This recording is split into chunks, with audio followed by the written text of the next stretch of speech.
Over the last few weeks, our scriptures here in worship have all focused on the topic of discipleship. We have heard both literal and metaphorical stories of individuals and nations who were called to follow God and to place their trust in God. And these stories found in our scripture are powerful. They are beloved because they focus on this broad topic of discipleship. They all want to make us change and grow. They inspire us to become more faithful disciples of Jesus Christ. However, as with any topic, a broad generalization is always much more palatable than a specific description. I think we can all agree that it is easy to get behind a general call towards discipleship. I mean, it almost seems like a no-brainer. Of course we want to follow God. Of course we want to follow Jesus. Of course we want to follow God's calling in our life. Of course we want to live out our faith.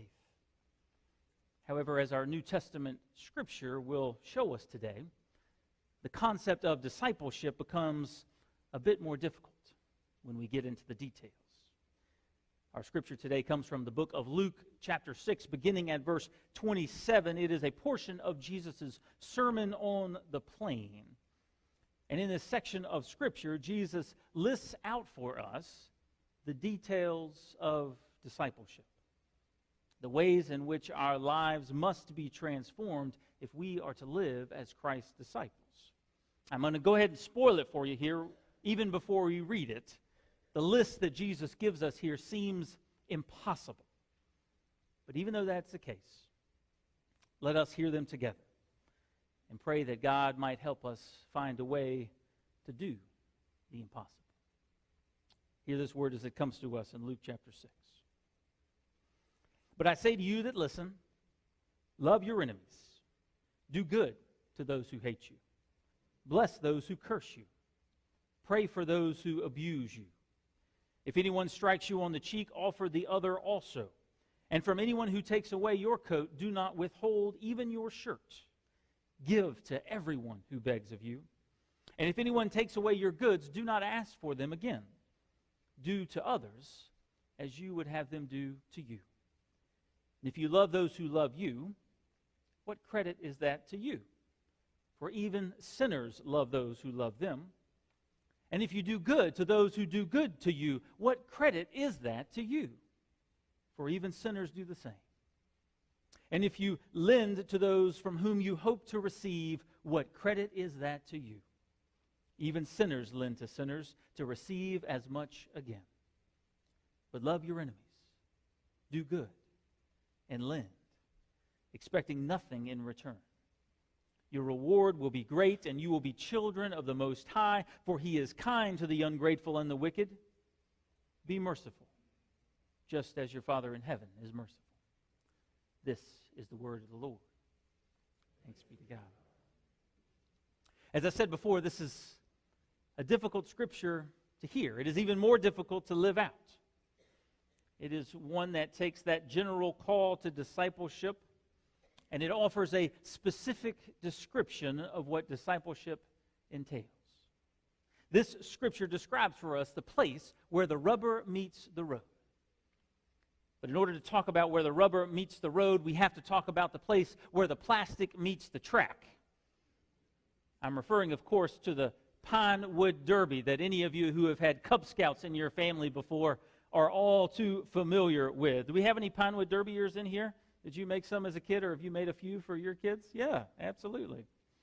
This Pine Wood Derby, of those of you who maybe haven't experienced it, is where parents and scouts work together to construct kind of a small wooden car that'll be placed on an inclined track and released down and race towards the finish line against other cars.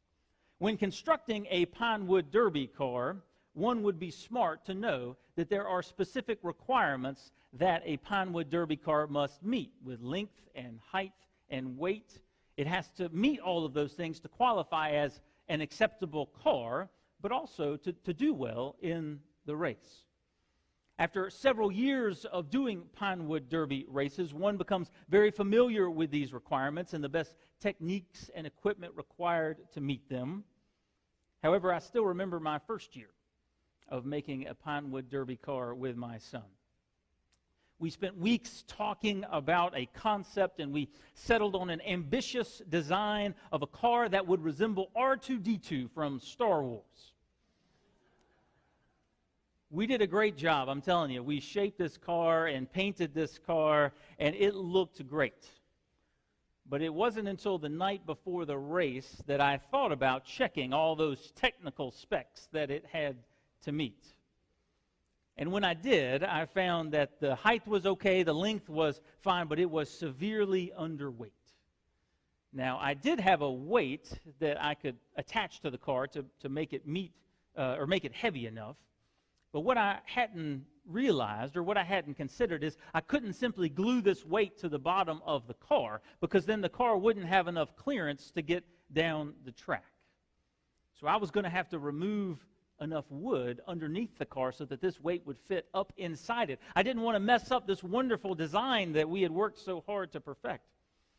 Now, this would be easily accomplished if you had the right tools, right? If you had a router or even a Dremel, you could take that wood out like that. But I didn't have any of that. All I had was a small pocket knife.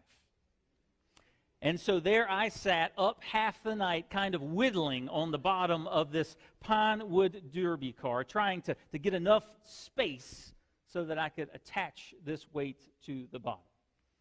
And there were several times that I almost gave up, thinking that this simply wasn't going to work.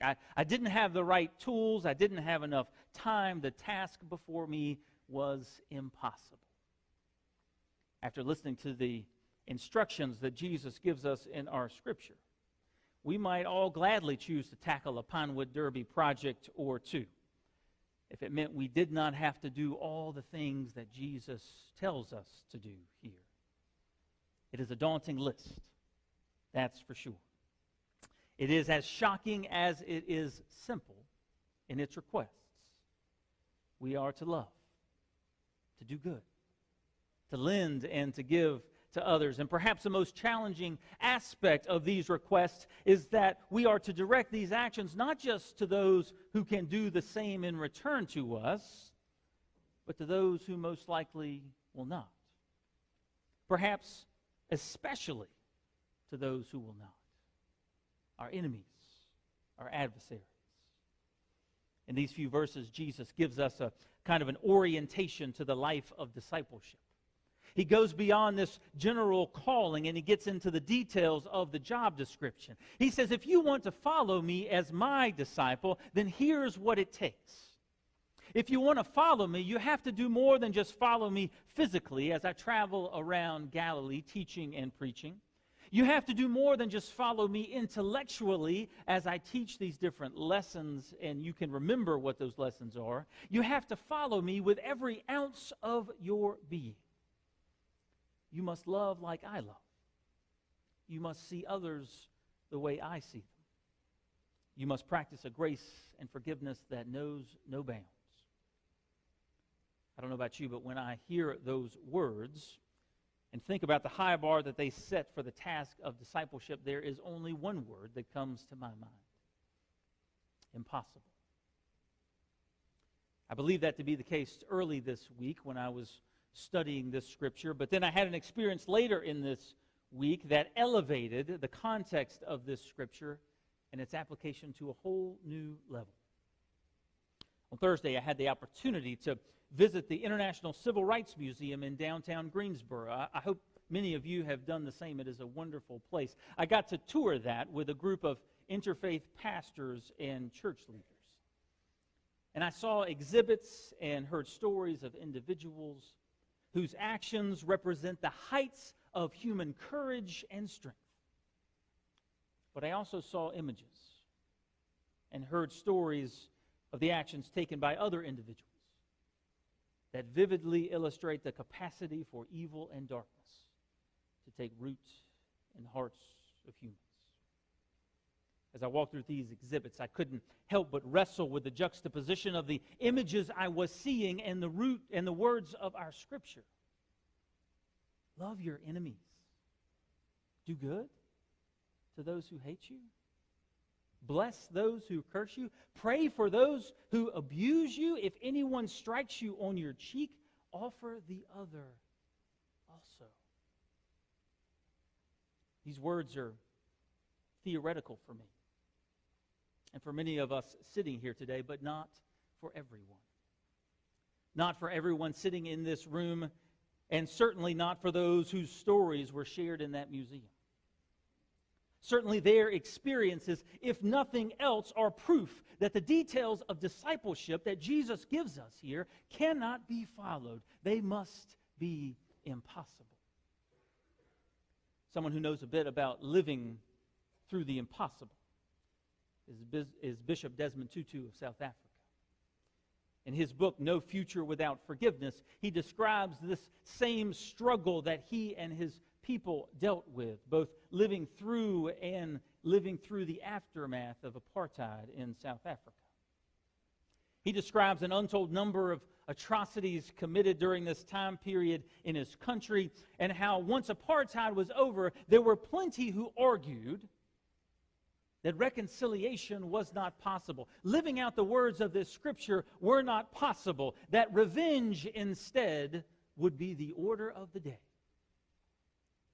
You have all heard an eye for an eye and a tooth for a tooth. However, in his book, he details his work on the commission he worked on, the commission that worked towards reconciliation, and how his people were able to move past the demands for retribution and instead live out the words of this scripture and work towards forgiveness and reconciliation. And I know it helped me as I listened to the way he described his work, and I wonder if it might help all of us if we hear his words, if it might help us understand deeper what Jesus is calling us to in the work of discipleship. He says, forgiving and being reconciled are not about pretending that things are other than they are. It is not about patting one another on the back and turning a blind eye to the wrong. True reconciliation exposes the awfulness, the abuse, the pain, the degradation, the truth. It is a risky undertaking, but in the end, it is worthwhile. He continues saying, in forgiving, people are not being asked to forget. On the contrary, it is important to remember so that we should not let such atrocities happen again. Forgiveness does not mean condoning what has been done. It means taking what happened seriously and not minimizing it. Drawing out the sting in the memory that threatens to poison our very existence. Drawing out the sting in the memory that threatens to poison our very existence. I'm certain that Bishop Tutu, as he said about his work of reconciliation, there probably were many people who told him that it was impossible, that it could not succeed, that the world simply doesn't work that way. And if we said those things to Christ in response to the words that he shares with us in our scripture today, I would have to imagine that Jesus might say to us, you're exactly right. This is not the way the world works. This is the way I work. And this is the way I'm calling you to work if you are to be my disciples. This is precisely the point that Jesus is trying to convey in those verses 32 to 36. In these verses, Jesus is setting up a comparison for us when it comes to this calling to love and to do good and to lend and to give to others. Jesus says if we do those things only to those who will do them in return, then what credit is that to us? Jesus explains that sinners operate in this way. Well, knowing that we are all sinners, what exactly is Jesus trying to get at here? Verse 36 gives us a clue. He says we are to be merciful, just as your Father is merciful. The comparison Jesus is setting up here in these few verses is the difference between human or worldly behavior and divine behavior. Jesus is arguing that if we are taking our cues from the imperfect behavior of the world or the imperfect behavior of the others who are around us, then we are looking in the wrong place. We are following the wrong model. And indeed, if we do this, then the work of discipleship will be impossible.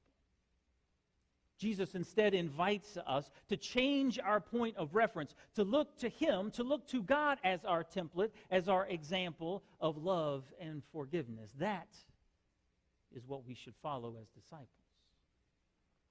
In the years following that first attempt to make a Pinewood Derby car, I not only learned a few things, but I went to Hobby Lobby and I acquired a few new tools.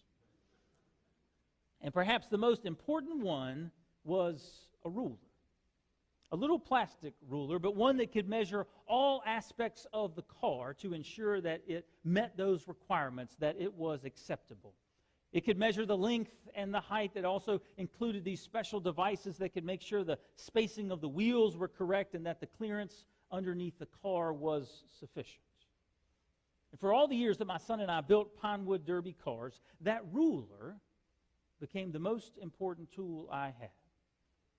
Because instead of guessing at the right measurements or comparing my car to other cars, I was able to follow a reference point. One in which I knew was the right one. At its core, this scripture functions in the same way as that ruler did. It gives us a reference point, one in which we can measure ourselves against as we strive towards deeper discipleship with Christ. And in the end, it may be impossible to perfectly match up with the measure of discipleship that Jesus describes here or that Jesus expects of us. However, let us never forget that Christ extends to His disciples a full measure of grace. Grace that just might make the impossible possible.